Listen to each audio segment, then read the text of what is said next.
ये लड़का बिना वजह के ही ऐसे मुंह टेढ़ा किया करता था। जब बड़ा हुआ तो इसका मुंह ऐसे ही टेढ़ा हो गया। एक दिन ये बस स्टॉप पर बैठा था। इसकी साइड में एक लड़की भी बैठी थी। इसने उनसे टाइम पूछा। जैसे ही उसने टाइम बताया तो वह लड़की भी इसके जैसी ही निकली। फिर ये दोनों एक दूसरे को देखने लगे। फिर दोनों ने अपना अपना नाम बताया। उसके बाद ये आपस में अच्छे दोस्त बन गए। साथ में घूम रहे थे, साथ में खाना खा रहे थे और साथ में पिक्चर्स निकाल रहे थे। एक दिन वो दोनों चल रहे थे तो अचानक इसका एक आदमी से टक्कर लगा। वो इनसे कहा, अंधे हो क्या? फिर वो इसको थप्पड़ मारता है जिससे इसका मुंह सीधा हो जाता है। ये हैरानी से अपने मुंह को हाथ लगाकर देखता है। लड़की भी इसको हैरानी से देखती है। ये लड़का उसको कहता है, पता नहीं कैसे मुंह सीधा हो गया। लड़की इसे कहती है, क्या मुझे पता नहीं चलेगा कि तुम झूठ बोल रहे थे? फिर ये बहुत कोशिश करता है पहले जैसे बनने की, लेकिन नहीं होता है। फिर लड़की जैसे ही वहां से जाने लगती है तो एक लड़का मुंह टेढ़ा करके लड़की के सामने आ जाता है। तो लड़की इसको कहती है, क्या तुम सच में ऐसे हो या इनकी तरह मजाक कर रहे हो? तो लड़का कहता है, मैं ऐसा ही हूँ। फिर ये दोनों दोस्त बन जाते हैं और वहां से चले जाते हैं। लड़की डाइव करने ही वाली थी कि उसके टीचर ने अपनी सुपर पावर से उसे हवा में ही फ्रीज कर दिया। उसने अपनी उंगली घुमाई और लड़की ने 180 डिग्री का स्पिन किया। जज हैरान रह गए। फिर टीचर की एक उंगली के इशारे से लड़की ने परफेक्ट डाइव पूरा किया।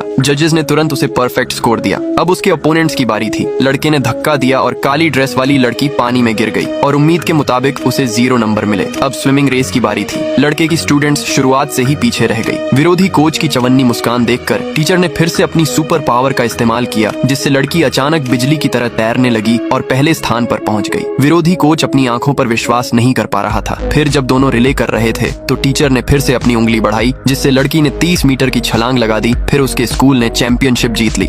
इस छोटी सी राजकुमारी के बालों में जादू थी। जब चुड़ैल ने उसके बालों को छुआ तो वो तुरंत ही जवान हो गई। फिर ये देखकर उस चुड़ैल ने उसके कुछ बालों को काट लिया, लेकिन ऐसा करते ही उसके बालों का जादू खत्म होने लगा और चुड़ैल फिर से बूढ़ी हो गई। फिर वो गुस्से में आकर राजकुमारी का अपहरण कर लेती है और उसे एक किले के अंदर छुपा देती है। हर साल राजकुमारी के माता पिता अपनी बेटी की याद में बहुत सारे कैंडल जलाते थे और राजकुमारी उन्हें दूर आकाश में देखकर काफी खुश हो जाया करती थी। वो चुड़ैल राजकुमारी की देखभाल बिल्कुल अपनी बेटी की तरह कर रही थी, लेकिन राजकुमारी को नहीं पता था कि चुड़ैल ऐसा इसलिए कर रही है ताकि वो उसके जादुई बालों से हमेशा जवान रह सके। लेकिन जब वो राजकुमारी बड़ी हो गई तो वो उस किले से बाहर जाने की जिद करने लगती है, लेकिन चुड़ैल उसे कहती है कि बाहर की दुनिया बहुत खतरनाक है और तुम्हें वहाँ नहीं जाना चाहिए। लेकिन एक दिन एक चोर सैनिकों से बचते हुए राजकुमारी के कमरे में घुस जाता है। ये चौमू सोता अपने बेड पर है, लेकिन उठता अपने घर की छत पर है। तभी ये सीसीटीवी कैमरा चेक करता है, जिसमें ये एक सीढ़ी से छत पर चढ़कर सो गया था। इस बार सोते समय ये अपना हाथ एक हथकड़ी के साथ लैंप से बांध लेता है। जब ये जागता है तो खुद को एक रोड पर पड़ा मिलता है। इस बार ये कमरे को ताला लगाकर चाबी को खिड़की से नीचे फेंक देता है, लेकिन जब ये जागता है तो फिर से खुद को जंगल के बीच में पाता है। जब ये घर आता है तो दरवाजे के बीच एक बड़ा हॉल देखता है। इसी सीसीटीवी कैमरा से पता चलता है कि ये खुद ही कुल्हाड़ी से दरवाजे को काट कर गया था। इस बार ये आदमी नींद की गोलियां खाकर सोता है, पर जब ये जागता है तो खुद को ये एक बर्फीली जगह में पाता है।